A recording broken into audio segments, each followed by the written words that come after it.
Thanksgiving at my grandmother's house always followed the same choreography. The food arrived early, the chairs were counted twice, everyone spoke a little louder than necessary, as if volume could substitute for comfort. That afternoon, nothing felt unusual until it did. I was standing near the sideboard, refilling my water, when Grandma Eleanor set her fork down. She didn't raise her voice. She didn't clear her throat. She just stopped eating. The table followed. She looked at my sister Lydia first. Then she looked at me. Her eyes stayed steady, clear, present in a way they hadn't been for months. "Lydia," she said, calmly, "which file number did you submit with the trust amendment last March?" No one moved. Lydia smiled out of reflex. I saw it flicker on her face before she had time to think. "I'm not sure what you mean, Grandma." Eleanor nodded once, as if she expected that answer. "You signed as my representative," she continued. "There's a file number attached. It should be easy." Lydia's hand tightened around her wine glass. The stem rattled lightly against the table. Not loud enough to be dramatic, loud enough to be noticed. Across from her, Mark Feldman shifted in his seat. Mark was introduced to the family as a friend who happens to be a lawyer.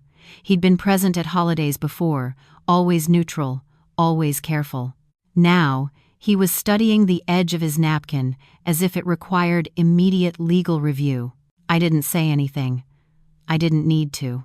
For years, I had been told I was imagining things, that I was too sensitive, that I didn't understand how complicated estates were.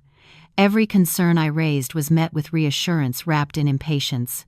Lydia handled the paperwork. Lydia handled Grandma's appointments. Lydia handled everything important. That afternoon, I watched Lydia realize the ground had shifted. "I'd have to check my records," she said finally. Eleanor smiled. Not warmly, not coldly, precisely. "That's interesting," she said, "because I already did." She reached down beside her chair and lifted a slim folder onto the table. It wasn't dramatic. No slam, no flourish, just paper meeting wood. The room went very quiet. Mark cleared his throat. "Mrs. Whitman," he began, choosing his words carefully. "Perhaps this isn't the right setting." "It's exactly the right setting," Eleanor said. Her voice was even. "Everyone here benefits from clarity." Arbran. I felt something settle in my chest. Not relief, not triumph, just alignment, like a door clicking into place. My uncle shifted uncomfortably. Someone laughed, then stopped when no one joined in. The turkey cooled. The gravy skin formed untouched. Lydia looked at me then, really looked at me. There was a question in her eyes, maybe several. I didn't answer any of them. "If you were in my position, you might have expected me to jump in, to explain, to accuse. That wasn't my role. It never had been. The truth didn't need my volume. It had documents." Eleanor opened the folder. Inside were copies, transaction summaries, a bank notice with dates highlighted in yellow, a signature that looked like hers until you compared it side by side. "Mark," Eleanor said, turning the page, "you notarized this. I don't recall being present." Mark's jaw tightened. "I followed the information provided to me. That's what concerns me," she replied. Lydia pushed her chair back slightly, then stopped. She was breathing faster now, controlled, but shallow. The way people breathe when they realize a version of themselves is about to expire. No one accused her. No one raised a voice. There was no humiliation shouted across the table. Just facts, laid out in a place where everyone could see them. Eleanor closed the folder and rested her hand on top of it. "We'll finish dinner," she said. "Then we'll talk about next steps." Next steps, not explanations, not forgiveness, not blame. Process. I took my seat. I picked up my fork. Across from me, Lydia's hands were still trembling. That was when I understood something clearly for the first time. This wasn't a confrontation. It was an audit. If you're drawn to stories where quiet moments change everything, where truth doesn't rush but it always arrives, this is one worth staying with. You're welcome to like the video, subscribe if these stories resonate, and leave a comment telling me which city you're listening from. It helps this story find the people who need it. Now let me take you back. back to the moment before anyone realized the balance had shifted, to a Thanksgiving table where I still believed silence was safer than truth, and one simple question hadn't yet unraveled everything. For 5 years before that Thanksgiving, nothing happened loudly. That was the problem. After my grandfather died, the family agreed quickly, almost reflexively, that Lydia would help Grandma with the details. Lydia lived closer. Lydia was organized. Lydia liked forms and folders and talking to professionals on the phone. I lived an hour away and worked long days. It sounded reasonable. I didn't object. At first, the changes were small. Appointments were rescheduled without telling me. Decisions were made and then explained later, framed as done deals. It was easier this way, Lydia would say. Grandma gets tired. Eleanor would nod, distracted, already moving on to something else. I noticed patterns before I noticed facts. Mail stopped arriving at Eleanor's house and started going to Lydia's. Bank statements were paperless now. Questions were answered vaguely, with a smile that suggested I was being fussy. When I pressed, the temperature changed. I became the one disrupting peace. No one ever said, "You're not allowed to ask." They just acted as if asking was impolite. Eleanor's health declined slowly, not dramatically. Enough to justify supervision. Lydia attended every doctor's appointment and summarized them afterward. I wasn't excluded officially. I was just never informed in time. When I brought it up, Lydia apologized lightly, the way people do when they don't intend to change anything. The family adjusted around this arrangement. My uncle deferred to Lydia. My cousins stopped asking Eleanor questions directly. Everything important passed through one person. That's how power settles in, quietly, by convenience. I tried, early on, to stay involved. I asked for copies of documents. I asked which attorney was handling what. I was told, "We're just keeping it simple." Simplicity became the justification for opacity. When I asked about the trust, Lydia said, "It's all standard. Grandpa set it up years ago." When I asked why certain expenses seemed higher, she said, "Healthcare is expensive." All true, all insufficient. I watched Eleanor carefully during those years. She wasn't confused. She was tired. There's a difference. People underestimated her because it was easier than slowing down to listen. Sometimes she'd say things that didn't fit the official version. "I don't remember signing that," she'd mention casually. Lydia would step in smoothly. "It was during the winter, Grandma." "You had the flu." Eleanor would shrug. The moment would pass. I told myself I didn't want to be suspicious. I didn't want to be that person who sees manipulation everywhere. Families fracture over less. But silence has a cost. Mine showed up as tension headaches, as rehearsed conversations I never had, as the constant calculation of whether speaking up would make things worse for Eleanor. That was the leverage. Her comfort was always the final argument. Over time, my role shifted. I became emotional, protective, not great with details. None of those labels fit, but they stuck because I didn't fight them hard enough. There was a meeting with a financial advisor I wasn't invited to. Lydia said it was last minute. Another with a lawyer I didn't know existed. "Just formalities," she said. Formalities started accumulating.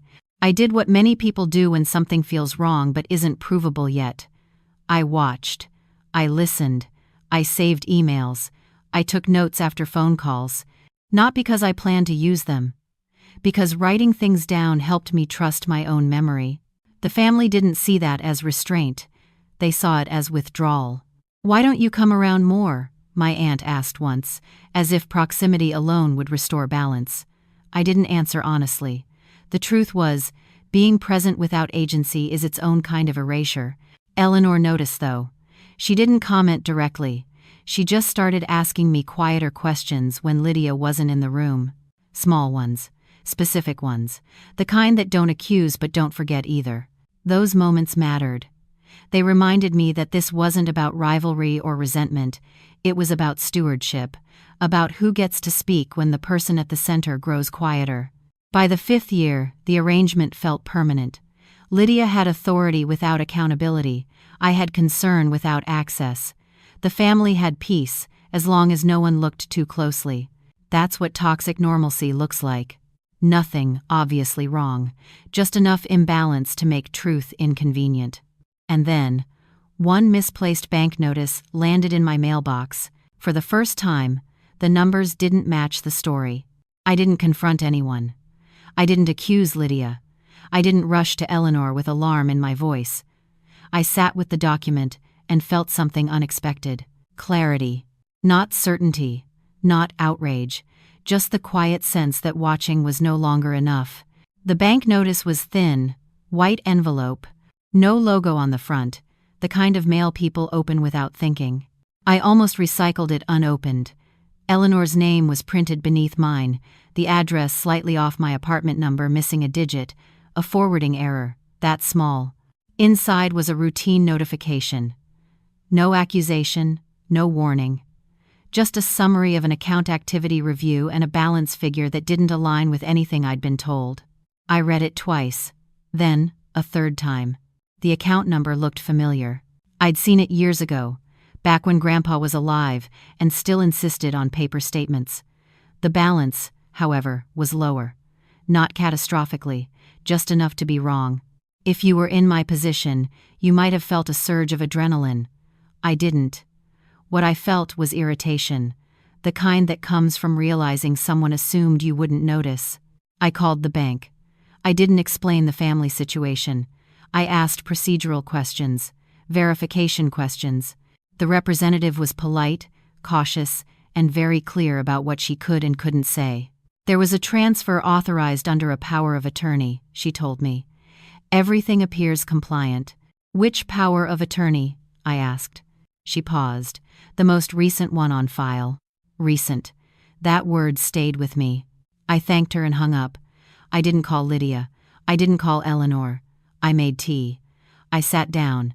I laid the notice on the table and wrote the date at the top of a notebook page. The next day, Lydia called me. "Did you get a weird bank letter?" she asked lightly, as if we were comparing junk mail. "I did," I said. "Oh, good," she replied, relieved. "Then you know it's nothing. They do these audits sometimes, totally routine." "What was the transfer for?" I asked. There was a half-second delay.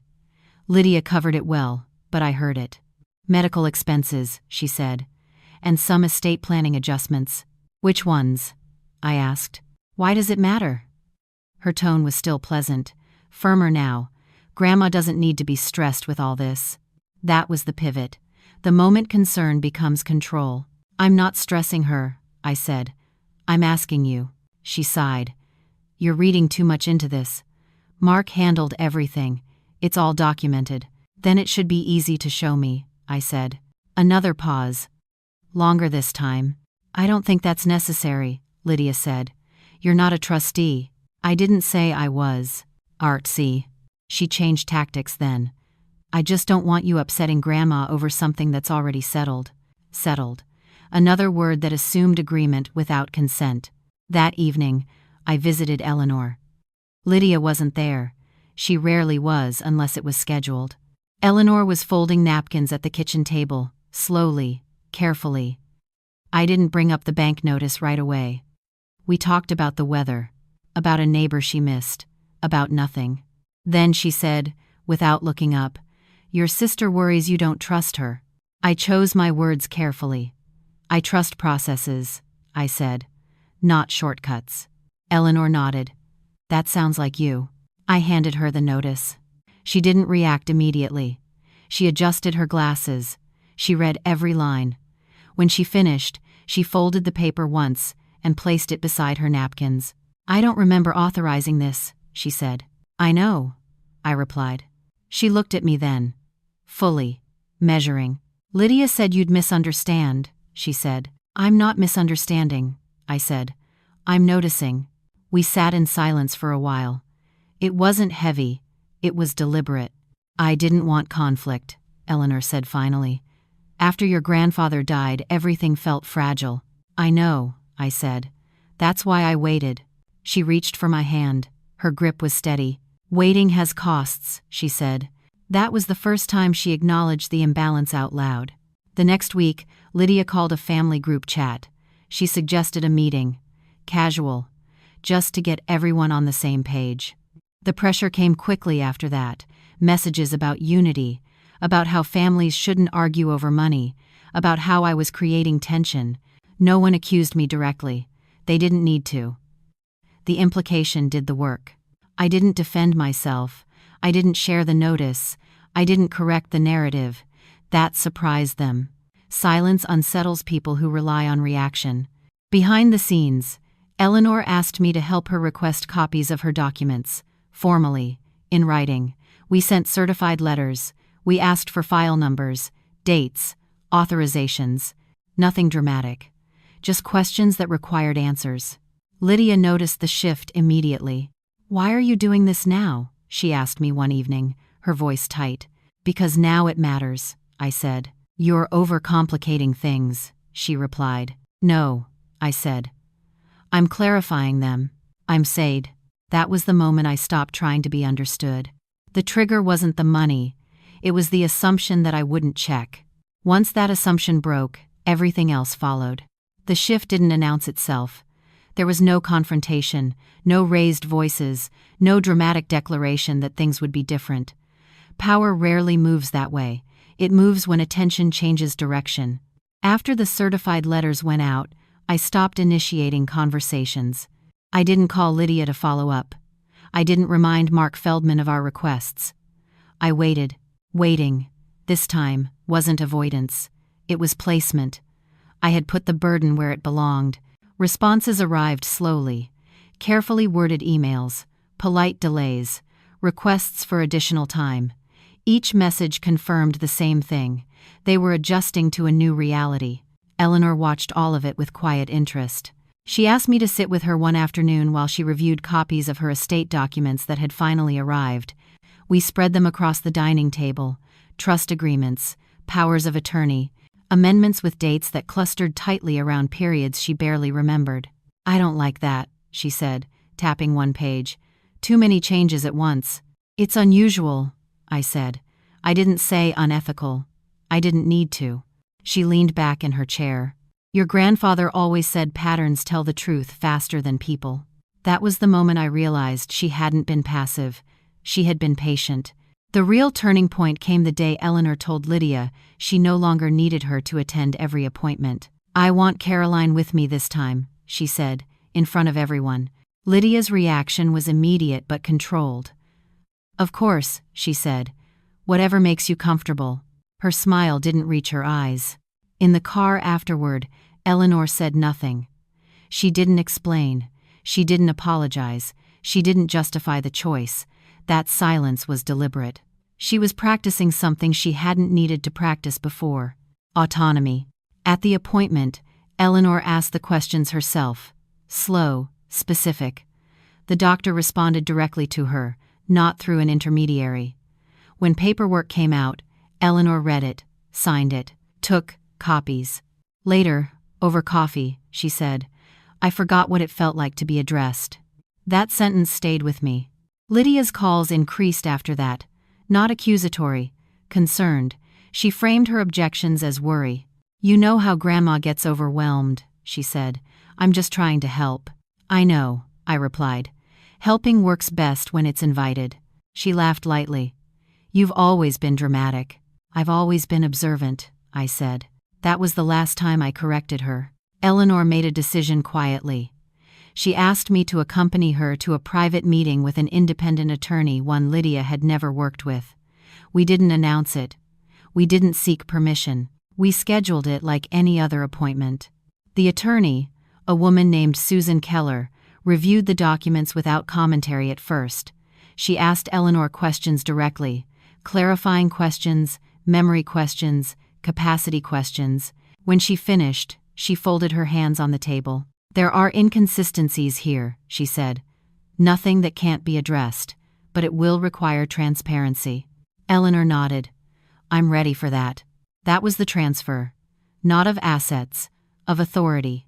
After that meeting, Eleanor asked Susan to draft a request for a full accounting, formal, time-bound, non-negotiable.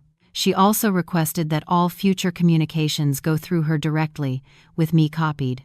The responses from Lydia and Mark changed tone after that. There was urgency now. A suggestion that the family talk informally before involving more professionals. A reminder that legal processes could be stressful. Eleanor declined. Politely. In writing, I didn't coach her. She didn't need coaching. She needed space. For years, I had been the one managing my reactions, softening my questions, choosing the right moment. Now, I wasn't managing anything. I was witnessing. Lydia cornered me one afternoon, away from Eleanor. You're turning her against me, she said quietly. I met her gaze. She's turning toward herself. That's not fair, Lydia replied. Fairness requires symmetry, I said. This didn't have it. She looked at me then with something close to fear. Not of exposure, of irrelevance. That's when I understood the nature of the power shift. It wasn't that Lydia was losing control. It was that she no longer defined the frame. Eleanor chose Thanksgiving for the next step. Not as a tactic. As a setting. Everyone's already there, she said. No whispers afterward. She asked me if I was comfortable. I don't need to be comfortable, I said. I need it to be clean. She smiled at that. By the time the holiday arrived, I wasn't bracing myself anymore. I wasn't rehearsing arguments. I wasn't hoping for understanding. I was prepared for documentation. That's what happens when you stop begging for fairness and start organizing facts. The shift was complete before anyone noticed it. Thanksgiving unfolded exactly as planned, which was to say, without spectacle. Eleanor insisted we eat first. No announcements, no agenda, just conversation that skimmed the surface of normalcy. Lydia played her part well. She passed dishes. She laughed at the right moments. She avoided my eyes. I watched Mark Feldman closely. He arrived early, as if punctuality might signal innocence. He kept his phone face down on the table, his posture careful, his sentences measured. A man accustomed to rooms where words mattered. After dessert, Eleanor asked everyone to stay seated. I have a few things I'd like to clarify, she said. Not explain. Clarify. She looked at Mark. You've helped our family for years, she said.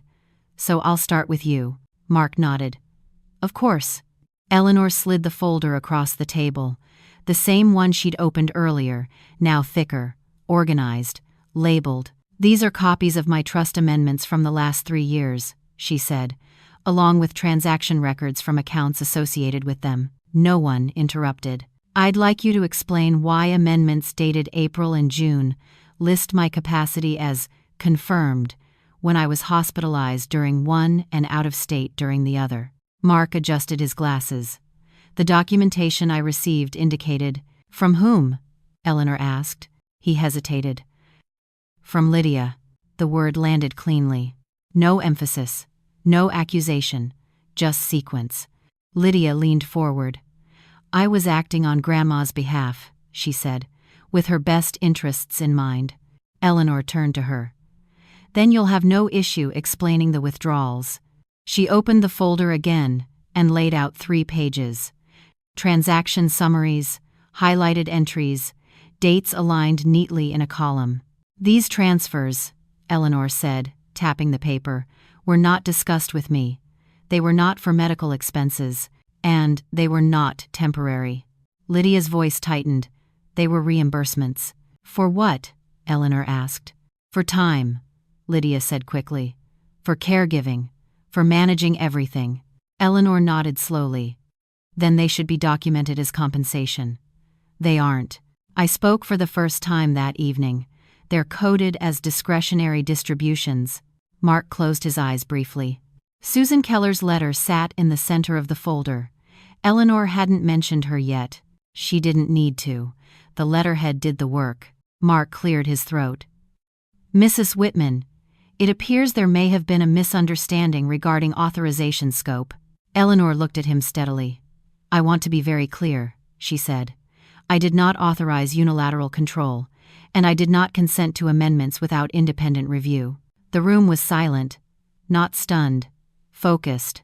Lydia's composure cracked then, not dramatically, subtly. Her hands trembled as she reached for water and missed the glass. This is being taken out of context, she said. Everyone knows I've been the one here every day. That doesn't create entitlement, Eleanor replied. I watched my sister realize something she'd avoided considering. Effort does not replace consent. Mark straightened his papers. Given this information, he said carefully, I'll need to recuse myself from further involvement. Eleanor nodded. I anticipated that. End quote. She turned to the rest of the family. There will be a full accounting, she said. Any funds taken without proper authorization will be addressed through appropriate channels. No threats, no raised voice, just process. Lydia stood abruptly. So you're accusing me now? She asked. Eleanor didn't respond immediately. She looked at her daughter as if seeing her clearly for the first time in years. I'm correcting the record, she said. That distinction mattered. I didn't look at Lydia. I didn't need to. The collapse wasn't public humiliation. It was the quiet failure of a story that could no longer support its own weight. Mark gathered his things. He avoided eye contact as he left. Liability had a way of clarifying priorities. Lydia sat back down slowly. Her authority was gone, not seized, invalidated. After a moment she said, "We can talk about this privately." Eleanor shook her head. "Transparency doesn't work that way," the family murmured. Discomfort spread. Someone suggested we all calm down. Eleanor closed the folder. "We are calm," she said. "That's why this is happening." I felt something release inside me then. Not vindication. Alignment again. The kind that doesn't require applause. The truth had been presented. Not weaponized. Just placed where it belonged. There was no shouting. No tears. No apology that night. Just the unmistakable end of a false arrangement. We finished our coffee. Plates were cleared. Thanksgiving ended on schedule. And for the first time in years, nothing was unresolved. The days after Thanksgiving were quieter than anyone expected. No explosive phone calls, no public fallout, just a steady stream of messages framed as concern. My aunt called first. She spoke slowly, as if volume might change gravity. "We don't want this to tear the family apart," she said. I let the silence sit before responding. "Then it won't," I said. "Clarity rarely does." End quote. If you have as bitter as Ada, that answer unsettled her. People expect arguments or apologies. They don't know what to do with composure. Lydia didn't contact me directly at first. She sent messages through others, suggestions that we should meet privately, that misunderstandings could be resolved quietly, that Eleanor didn't need the stress of formal proceedings.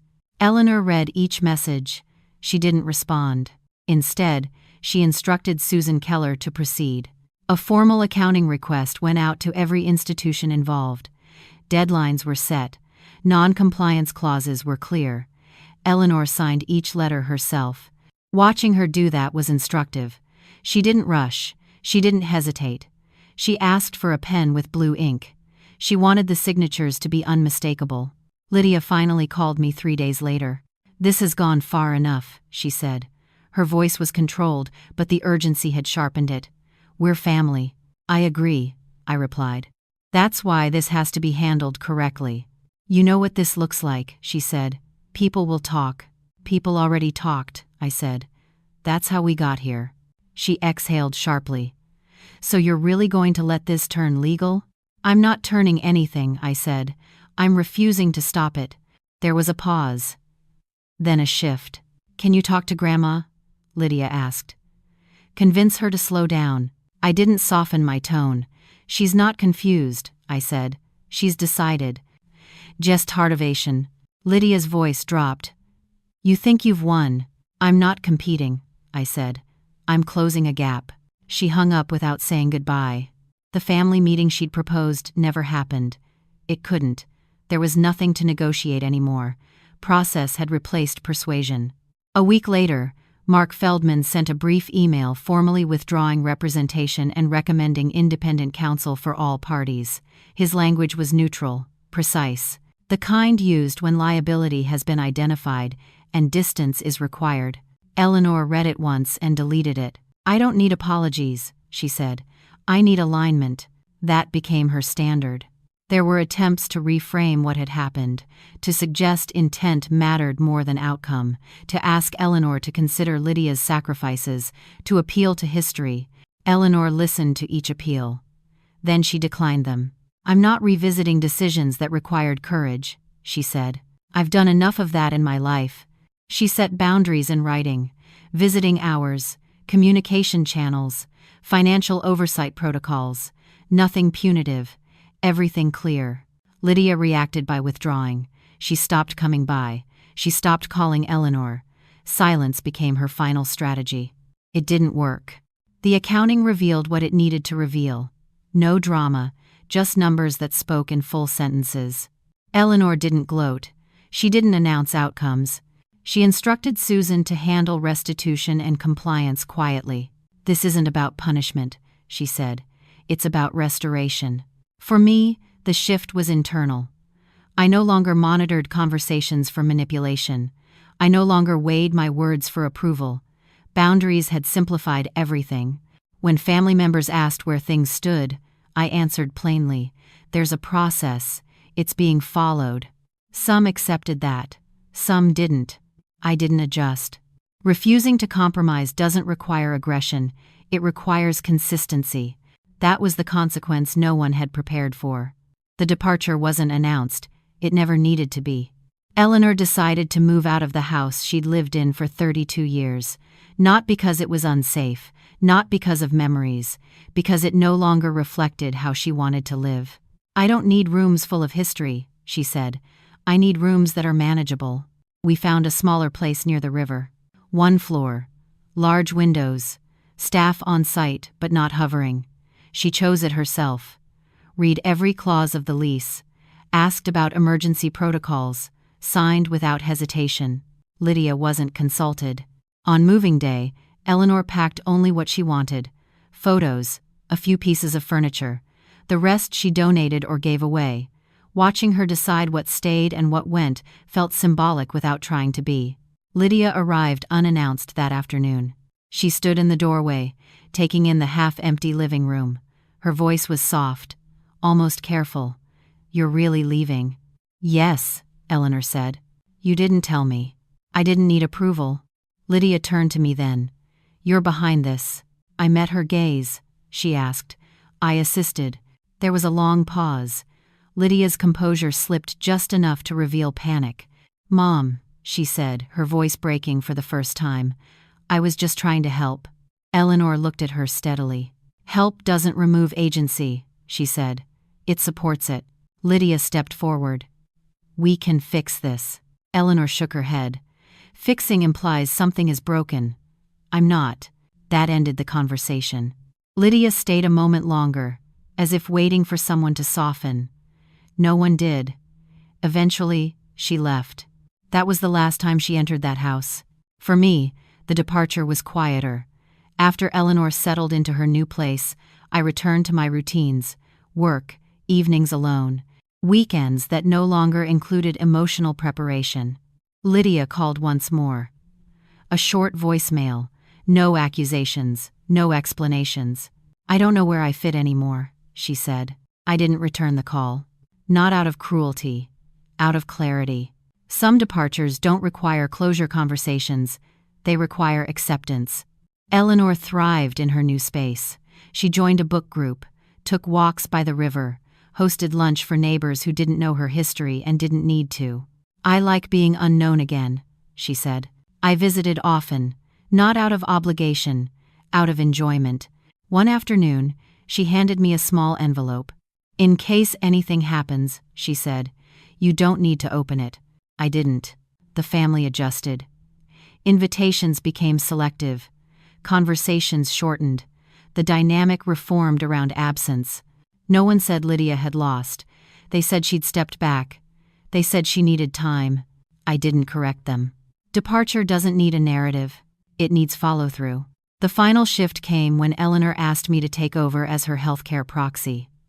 Not immediately. Not urgently. Just formally. She signed the document and looked at me. "You respect process," she said. "That matters." I felt the weight of it then. Not as a burden. As trust.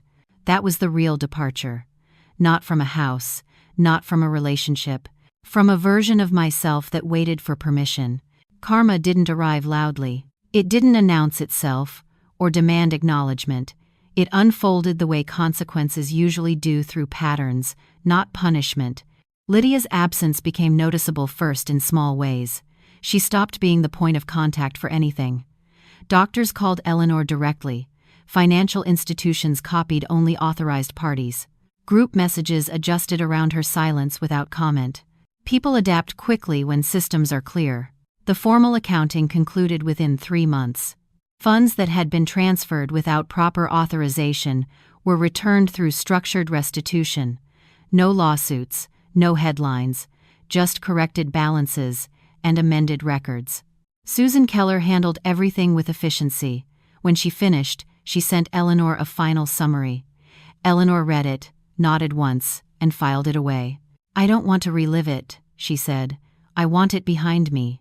Mark Feldman's name surfaced briefly in a professional context.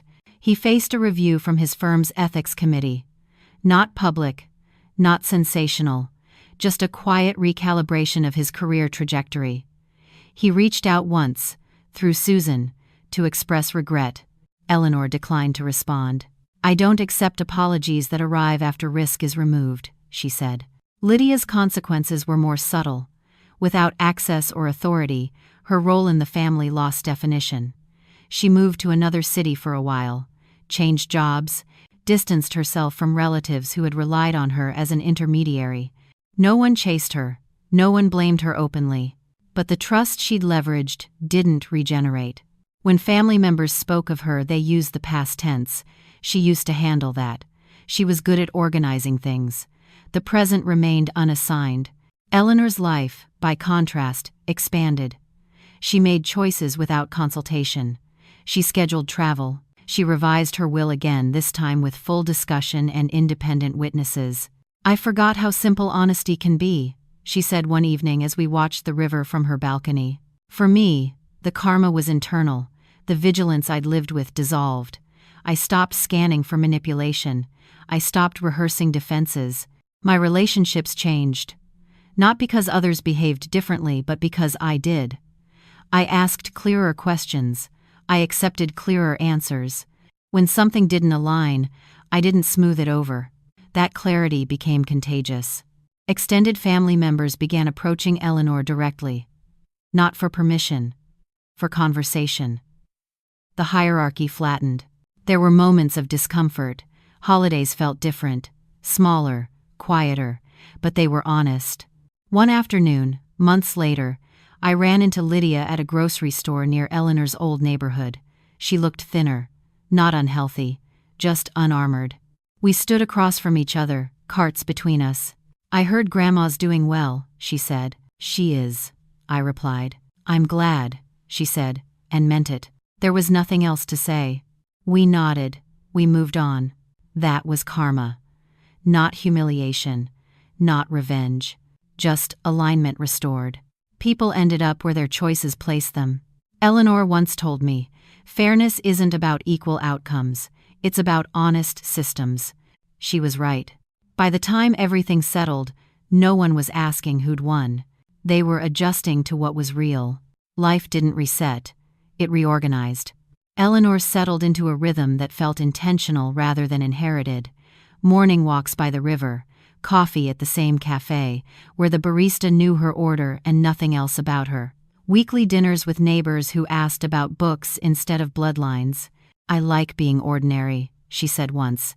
"It leaves room to breathe." It also ADC. I understood what she meant. Ordinary isn't small when it's chosen. My own life simplified in ways I hadn't anticipated. Without the constant background tension, I noticed how much energy I'd been spending anticipating conflict that never arrived. Decisions became cleaner. I said no more easily. I said yes without qualifying it. Clarity had become a habit. I still visited Eleanor often. We talked about practical things, health updates, weather forecasts, which movie theater had the better sound. Occasionally, she asked my opinion on financial matters. I answered when asked. I deferred when appropriate. Trust, I learned, isn't loud, it's procedural. One afternoon, she handed me the envelope she'd mentioned months earlier. "You can open it now," she said. Inside was a brief letter. Not instructions, not explanations, just gratitude. She thanked me for respecting her autonomy when it would have been easier to take over. She thanked me for waiting until facts mattered more than feelings. I folded the letter and put it back in the envelope. "Thank you," I said. That was enough. The family adjusted to the new normal. Some relationships remained distant. Others improved once expectations were clarified. There were fewer gatherings, but the ones that happened felt lighter. No one was managing optics anymore. At a spring luncheon, I ran into Mark Feldman briefly. He nodded politely. We exchanged nothing else. The past didn't need revisiting. Lydia stayed away. Not dramatically. Just consistently. I heard updates occasionally. She'd settled into a new role. She was rebuilding. I didn't ask questions. Her life was no longer mine to track. The final encounter came unexpectedly. Months later, at Eleanor's building. Lydia was in the lobby, standing near the mailboxes. She looked surprised to see me. So was I. "I'm visiting," she said, unnecessarily. I nodded.